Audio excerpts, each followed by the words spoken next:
माननीय अध्यक्ष महोदय, वन प्राण्यांच्या एकंदरीत जो हैदोस चालू आहे सर्वीकडे, नुकसान वन प्राण्यांचं होऊन राहिलं, बिबटे, वाघ, रोही, डुक्कर, हरिण, तर या सर्व गोष्टीमुळे कुंपणाची योजना आल्याशिवाय हे होऊ शकत नाही.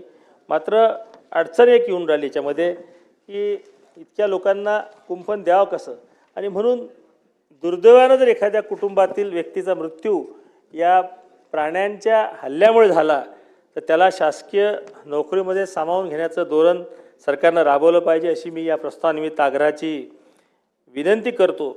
आणि सर्पदंश जो आहे तो गोपीनाथ मुंडे अपघात विमा योजनेमध्ये सर्पदंशाचा समावेश करावा.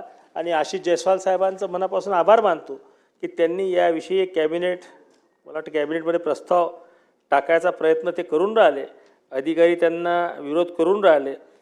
त्याचे डॉक्युमेंट्स माझ्याकडे आहेत. ते डॉक्युमेंट जाहीर करणं योग्य नाही, परंतु वन प्राण्यांच्या हल्ल्यामुळे मृत व्यक्तींच्या वारसांना नोकरी देण्याबाबत सामान्य प्रशासन विभागाने प्रस्ताव नाकारला असल्याने संदर्भात फेरआढावा घेऊन प्रस्ताव तत्काळ मंत्रिमंडळात मान्यता सादर करण्यात यावा, अशी टिप्पणी आपले आशिष भाऊ जयस्वाल यांनी केली आहे.